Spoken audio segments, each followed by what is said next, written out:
करीम, 1 minute आराम से रहो तुम। चाहते क्या थे तुम, और हयात के साथ बदतमीजी क्यों की? जो कुछ मैंने किया उसकी मर्जी से किया है। और वैसे भी उस जैसी लड़कियां यही सब करना चाहती हैं।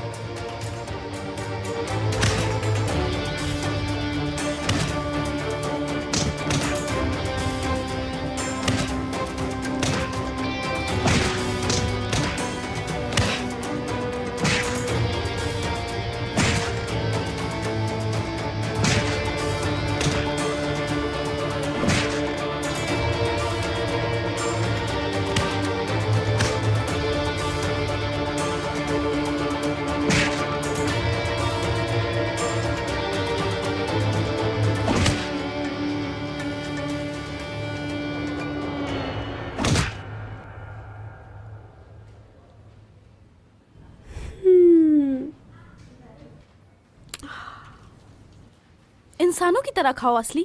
इतने इंतजार के बाद तो मुझे मिला ही है। तो यानी करीम का मसला हल हो गया है? हाँ, फाइनली अब हम रिलैक्स हैं। न जाने अब मेरे इस टूटे हुए दिल का क्या होगा। जो होगा अच्छा ही होगा। क्या होता अगर सब कुछ पहले की तरह होता?